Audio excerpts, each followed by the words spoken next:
So Martin von Hildebrand, dear friend, thank you for coming to Clarence House. It's wonderful to see you. We've been friends now for many years, and I was so thrilled when you were coming to London and there was a chance to interview you for my book, A Restored Earth, 10 Paths to a Hopeful Future. How are you? I'm very well, and thank you for having me here today, and a lovely day. Thank you, Martin. So Martin, do tell me the story of what you've done in the Amazon over the last few decades. Well, I went into the Amazon for the first time in 1972.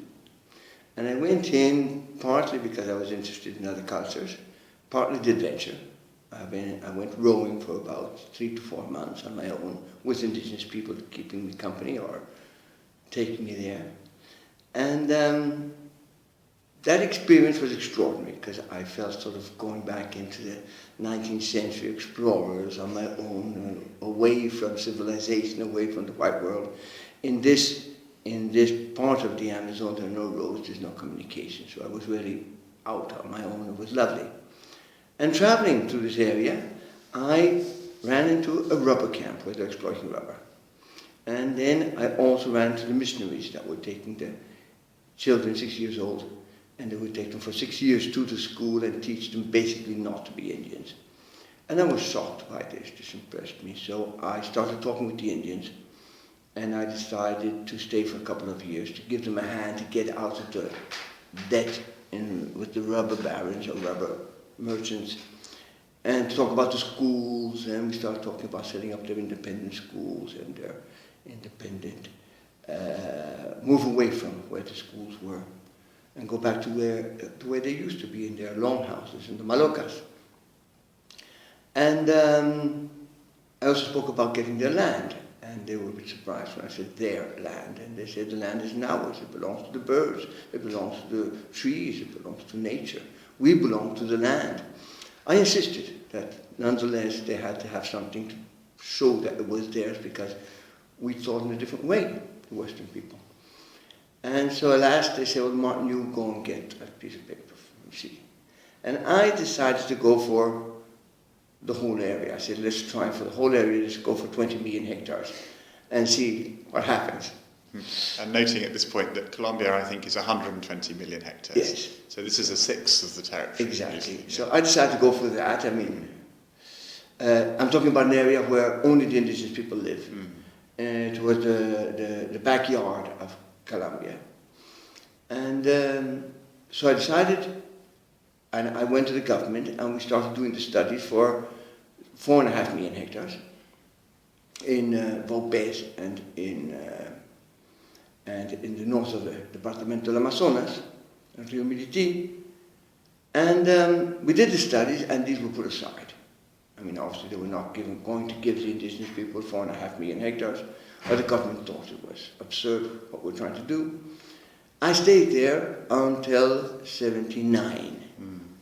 And I learned a lot from them.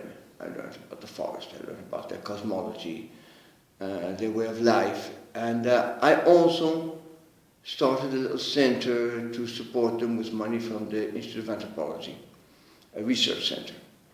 Anyway, in the 80s I came back, I did finish my studies in Europe. I went back to Colombia, I got into the government, and I got into Department of Indian Affairs. And I was lucky that the president was Barco, Virgilio Barco, I'm talking about 86-90. Although we had managed to push some papers through already for the 4.5 million hectares, thanks to President Alfonso López Miquelsen, who was a candidate, but he wrote the right letter to the right minister, and we pushed it through. Great. So we had already 4.5 million hectares, the first ones we had demarcated. And then with Barco, I got to know him. And he took a great liking to me. He used to invite me once a week to his office, and we'd have lunch together.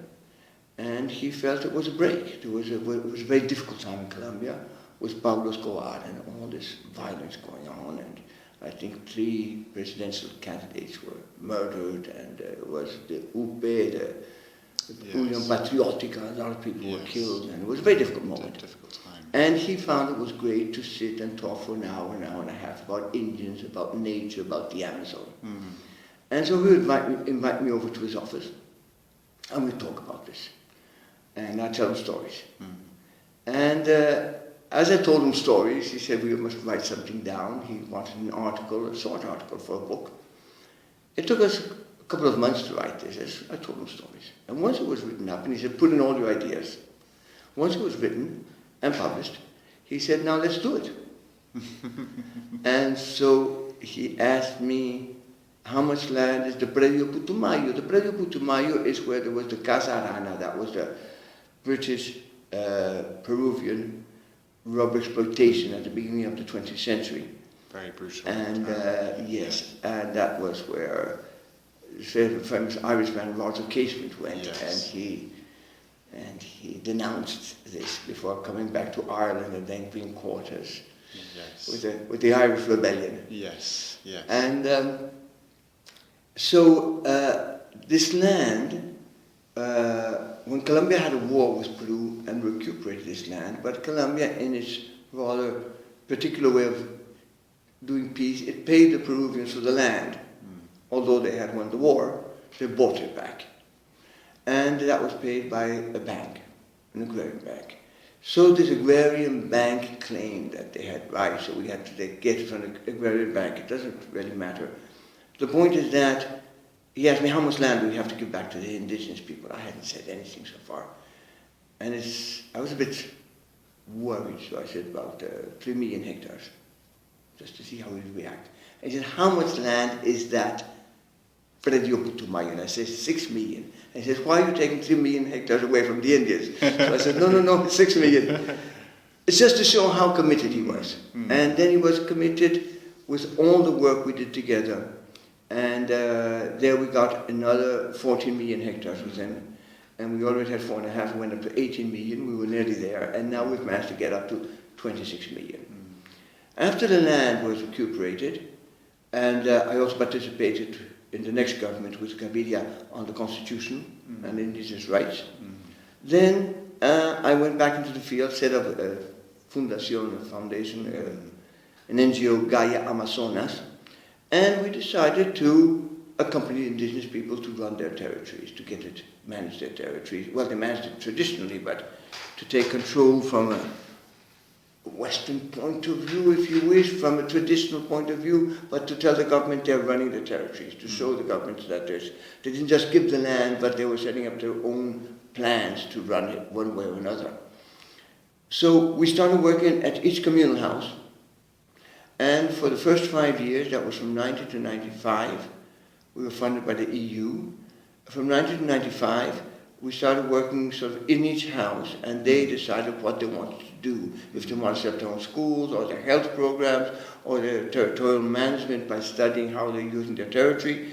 Why was that important? Because many of them had been displaced because of the rubber. Now the land was there, they went back to their original territory. So the elders knew it in their mythology, and knew it in their stories, but the younger people want to go out and look at the sacred sites and the sites where there were spirits and make their offerings, and so that was another project that they want to set up. So we supported them in this, and then with education particularly, which was the main one, mainly because there were still these missionaries there and they wanted to recuperate the control of the education. After 5 years, they started bringing together all the programs that they had set up in each communal house. And this gave them a general program in each river. Each river could have, let's say, 12 or 15 communities. We're talking about 800 or 1,000 people. And they were setting up their own schools in each community, primary schools run by them. The missionaries opposed this, which was their mistake. Instead of joining, they opposed it. And in the long run, they lost. So they set up their schools, they set up their health posts. That was the year 2000, up to the year 2000. And then we supported them to go to the government and say, we want to decentralize. We want to run the education, we want to run the health. And that's where the missionaries again opposed it. They were taking, not them, but the government was taken to court because they had an agreement with the missionaries. And the court said the indigenous people have a right to run their education, stop this contract with the missionaries and turn it over to the Indians. That's where they made the mistake, because they could have stayed on and accompanied the indigenous people, but they had already created a gap.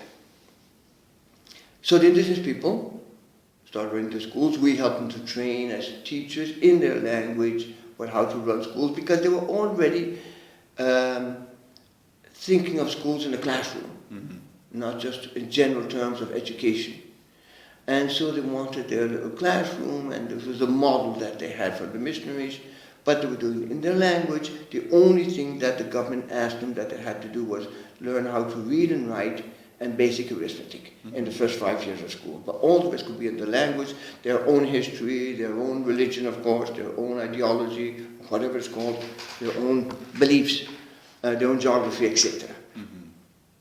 So this was set up in all these communities, and we set up a platform with the government where they would go down twice a year. As I said, there's no road, so they'd have to row and then take a plane, so they need a bit of money. They'd go down to Leticia, and there they would bring their programs in education and health. The condition is that only if they had a program, only if they had something to propose, they would come. We didn't want them to come and claim rights. We want to come and say, this is the way we want to do it. Of course, we helped them from a legal point of view, and then the government would have to say why they wouldn't accept it, and they ended up accepting it, because the Indians had prepared their proposals properly done. Now, this is a major step, because before the Constitution in Colombia, which was 1991, and where the rights were fully recognized, the indigenous peoples claimed their rights. That meant going out to the streets and claiming. Now, once their rights were recognized, they had to work. They had to put it in place. They had to set up the education. They had to set up the health. It meant a lot of work in the communities discussing education is complicated. What kind of children, how would you like to see your children in 25 years? What kind of indigenous citizens, if we want to call it that word, would you like to see in the future? A new path, very difficult, because it's not a fully traditional path, because the white world exists, and it's not the Western world either. It's a third path, and a third path that didn't exist, they had to invent.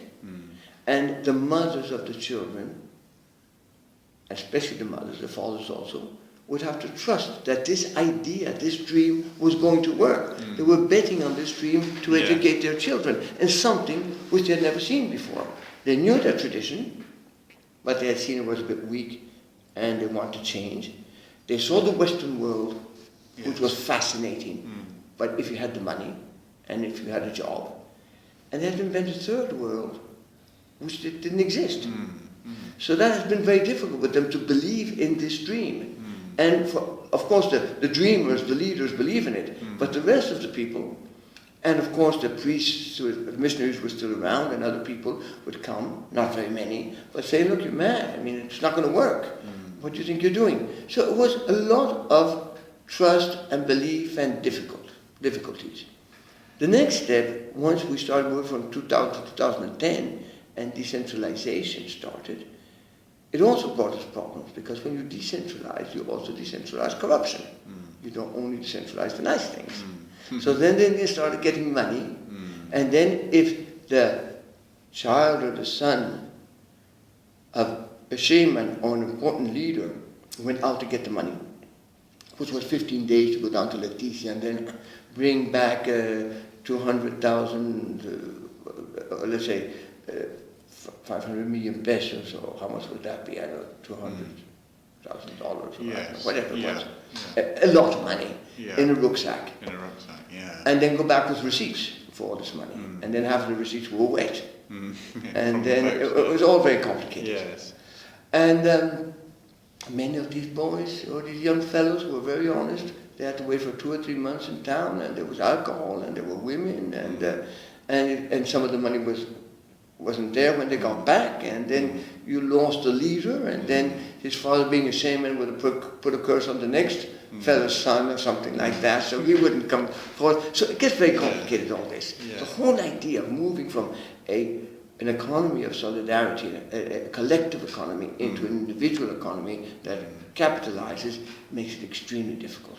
So Gaia, in a sense, has been accompanying the indigenous people over the last 40 years to make sense of the modern world and the market economy that is to some degree being thrust upon them, despite the fact that they have the reserves and that they have wished to maintain their culture. I would say they live 90% or more in their traditional culture. Yes. But that 10%, their access to money is there, it's put on the table. Yes. Yeah. Many times it doesn't arrive, it doesn't change anything. They want teaching, they want working, they want obviously working in their fields, hunting, fishing, rituals and all that.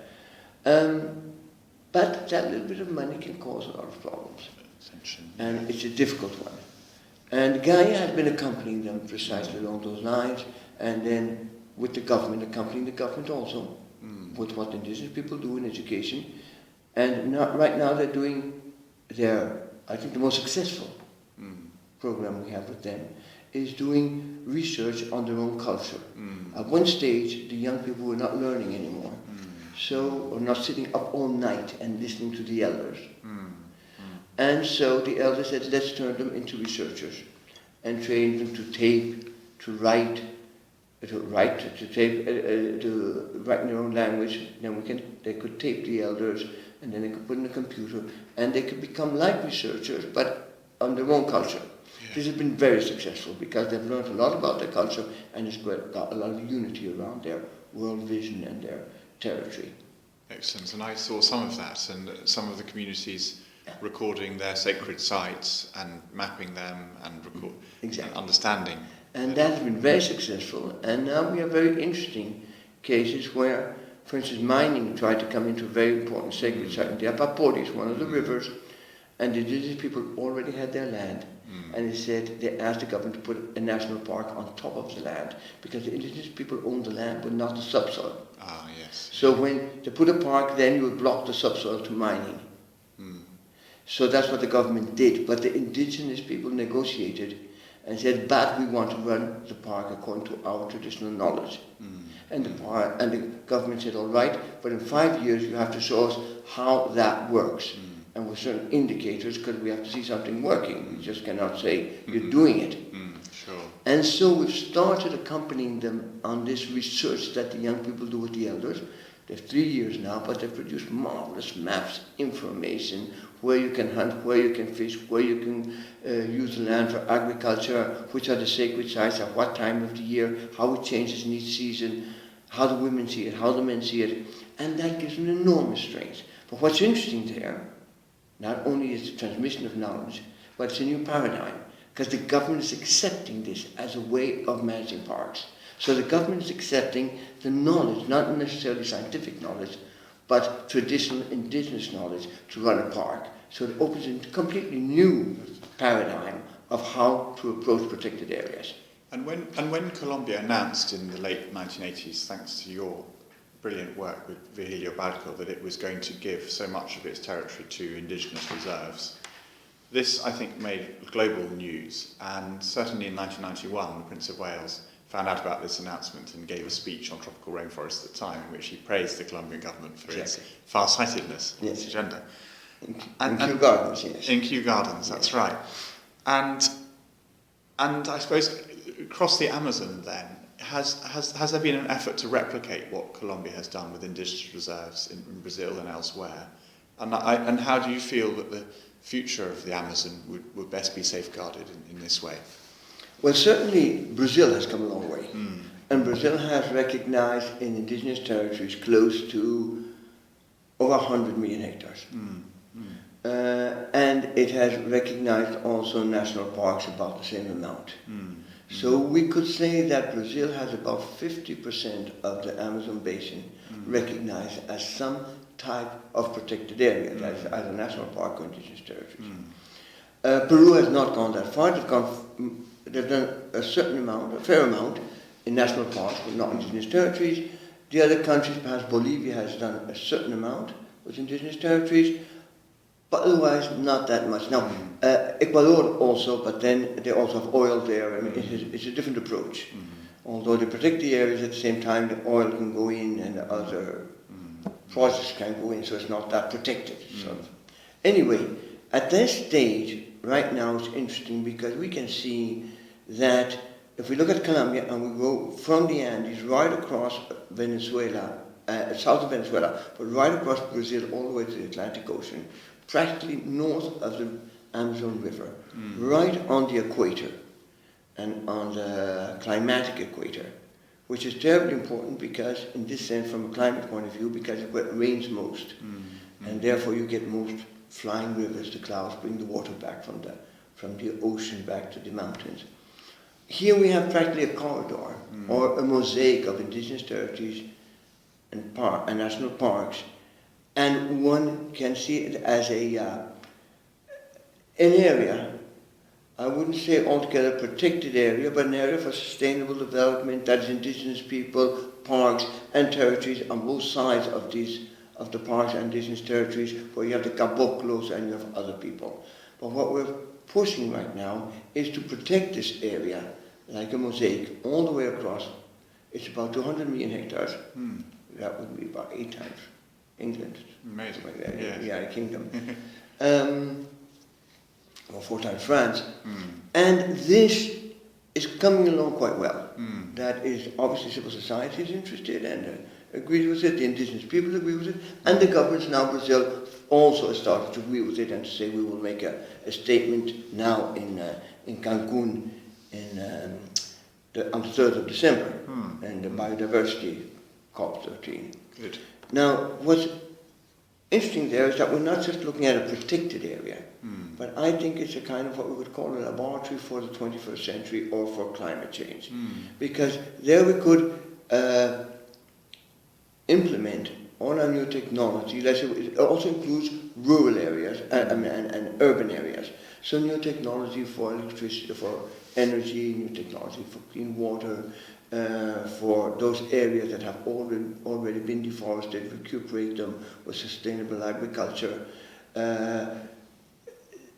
sit and talk with indigenous people to combine traditional knowledge and Western knowledge. So it's an enormous opportunity really of doing something major for climate change and a very important ecosystem, which is the Amazon, and perhaps the most important part of the Amazon, and an area that has been damaged, very little damage, so it can be handled. So I think that there we have a great opportunity. Now, the Brazilians are not only talking about that, they're also talking about corridors in general, ecological corridors. So they're talking about the Pantanal, they're looking towards Peru. This is what they want to make a statement about in the COP13, in the biodiversity COP. Colombia is completely committed, and all the other countries have already manifested that they'll be interested, because we are not asking them to put everything aside. Yes. We're looking into also sustainable development, where our bottom line is that we maintain the connection or the connectivity of the ecosystems to maintain the environmental services, fundamentally, so we can have fundamentally the water cycle, which is fundamental for the Andes, for Brazil, Sao Paulo, for Rio de la Plata south, and all the way up to the Midwest of the United States. And according to climatologists, probably in the next 20 or 30 years, we'll have no more snow on the mountain peaks on the Andes, and the water will depend from the Amazon. So if we cut down the Amazon, we will have a very serious problem. Not only with all the carbon that's let up into the atmosphere, but also water, etc. So I think this is a major idea. I think the governments are going to support it, and I think it's something we'll be able to pull together in the coming years. It's a very wonderful prospect. And I think of it as the Andes-Amazon ecological and cultural corridor. Exactly. We've called it the AAA in the sense as Andes-Amazon Atlantic. Atlantic, Andes-Amazon Atlantic. Wonderful. And all 9 Amazon countries will be supportive in one way or another. One way or another, yes, because obviously Bolivia in this particular area is not included. Right. But we have Ecuador, Peru, Colombia, Venezuela, the 3 Guianas, and Brazil, which is the largest. Core of it. Yes. And Martin, in my book, I want to be optimistic about our future, despite all of the challenges we face. And I'm trying to tell stories about wonderful things that are happening around the world. And one of the reasons I want to write about Colombia and what I saw, thanks to you, in the Colombian Amazon and the indigenous reserves, the protected areas, because it was such a brave and remarkable act of political leadership. And I feel it stood the test of time. But I wanted to ask you, what gives you hope for the future, and are you hopeful about, the future of the Amazon, the future of cultural survival for indigenous peoples and the like, and what more can we be doing at the dawn of the 21st century to get it right for the forest, but also for the people who live in the forests? Well, certainly for the people who live in the forest, I think the main thing is that we just have to take them seriously. We have to listen to them. We have to open spaces and listen to where they want to go. We have to discuss with them and share information. They have to understand the dangers and the advantages, or dangers and the possibilities of handling climate change. We just don't know what climate change will do. But I think the main thing is focusing now on how we can work with them and how we can exchange ideas, how we can support them and they can support us by protecting the forest or taking care of the forest. I think, for instance, the Colombian government should have a deal, if you wish, with indigenous people in the Amazon on a horizontal level and say, look, we both want the same thing, we want to protect the forest. We cannot protect the forest 26 million hectares, or for that matter, Brazil 100 million hectares or more. We cannot protect it with forest rangers. There's no way, it's too big. And we would never find the people. But indigenous people are there. But we would not hire them to protect the forest, because then we would have the wrong relationship. We have an agreement, we're both going to protect the forest. We need you to take care of the forest. What do you need from our Western world? From the Western world we need a certain amount of financial support, a certain amount of technological support, and political recognition that we have our own land, our own governments, and our different cultures. I think if we strike a horizontal deal, that we're out to protect the forest, both sides, and then we'll have a certain way of monitoring this and accountability, I think that this will put them on a much more horizontal level, a much more equal level with the government and with the Western world, where they are playing an important role for the future. And I think that we should make an effort that if there are still over 4,000 cultures different from our Western culture that have been on the planet as long as us, with the same mental and emotional capacity as us, and have been living with the forest, where we have stepped away from nature because of our civilization and of our way of our industry and our cities.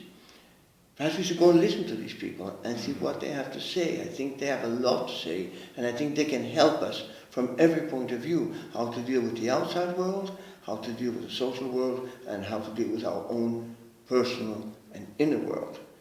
And we have a lot to learn from them. And they probably have a lot to learn from us. So I think that if we start looking at other cultures, and I just think that optimism is step by step. We just have to look in the present and we have to walk and do the best we can, And if we listen to other people, if we open spaces, if we accept that our system has its faults, and perhaps we should not continue with our same economic system, which is simply that we don't have, the planet isn't big enough for all of the people with our economic system. We just have to cut down on consuming so much of the planet and things like that. We'll have to take these steps, and we should take them before we have to take them on a nasty level. Move before it becomes painful. Yes. Which it already is for many people. Very, very true. And I remember some of our conversations with some of the community leaders and others when we were travelling in the Amazon together, which was one of the great experiences of my life, and how remarkably perceptive and insightful they were on so many of the issues that we're discussing, that I hope to look at in the book. They have a kind of clarity of insight, which is very, very striking. And those long conversations late into the night in the Maloca, talking about these issues. But it's been so wonderful, Martin, to have your voice in the world over the last 40 years, effectively projecting and translating and intermediating between that culture and that society that you know so well, and Western culture in a sense. And I suppose you bridge both of these worlds because of your personal story, which I'd love you briefly to recount, if you might.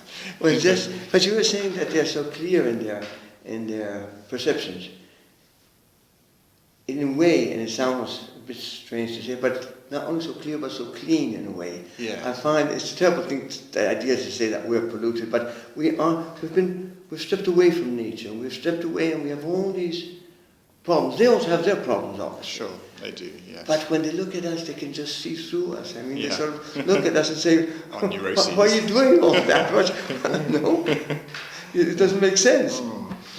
My personal life, well, yes, I come from a background that is my father was German, and on my father's side were Germans, and my grandfather was an important anti-Nazi leader, and they had to get out of Germany already in 1933, and then out of Austria in 1938, and eventually to the United States, and he was in a strong opposition to the Nazis, a philosopher. And then my mother was Southern Ireland, and her family was Republican Southern Ireland, and therefore in opposition to the British government's occupation of Ireland. And Yes. he also, so my German grandfather was condemned to death, and so was my father, but they got away. And my Irish grandfather spent twice long periods in jail and got out of hunger strike. I have that background. And I guess it's fight for the underdog a bit. I don't know. And you were born in... I was born in New York. In New York. By chance. By chance. And then grew up we moved to Columbia. My father was invited to start the University of the Andes. And so we went to Columbia. And then we are 9 brothers and sisters. A large family. Most of them came back, and 3 of us stayed in Columbia. And my brother and myself, we stayed in the Amazon. He's a biologist. And so he's also involved in... He's also a great expert on this particular area, the Chiribiquete National Exactly, Park. that's where he's done most of his work there. He's done a lot of his work there, Yeah. and the Colombians have admirably agreed to protect this area ad infinitum, and also to expand it further so that it's an even bigger national park. I think we'll be now close to nearly 4 million hectares, 3.5, Yes. something like that, 3.5 million hectares. Which is in the order of the size of Belgium or Exactly. sort of equivalent. Yes. And it's also important because not only from a biodiversity point of view and ecological point of view, but it's also important because it sort of puts a stopper, if you wish, on the colonization, because we do have colonization at the foot of the Andean mountains and the Cordillera, and this would sort of stop them from moving into the forest where the indigenous people live and where they have the 26 million hectares. So it would, I would say, 80 or 85% of the Colombian Amazon is still forest. And the colonization goes up to 12 to 15% in this area of the Amazon. And by putting this park, we are sort of setting a boundary where we hope that colonization will stop. Yes. So the park has also that purpose of stopping the encroachment of colonization. Very good. And the much hoped for peace process in Colombia, which we do hope will be achieved very soon, how will that affect the environment and the Amazon? It's a big question. No? Generally, peace processes affect the environment negatively because you get more colonization and people moving into areas where there was a guerrilla. I mean, in the Amazon, the guerrilla was there and nobody came in. We were practically the only people traveling, going around working with indigenous people, because the guerrilla never objected to us working there because we worked with the people. And in that sense, they were clear. We had no problem with the FARC. And there were no other guerrillas or paramilitary there, so we could work. And we avoided them, basically, but they didn't. We had no difficulties with them. There have been negative things, and that has been one has been the cocaine, production of cocaine, and that brings a lot of chemicals. And there is the illegal mining. But I don't know if the peace process will stop the illegal mining. We have to try and stop it, but it's not necessarily a consequence of the peace process. And they will probably, and I'm not sure if they'll stop the coca.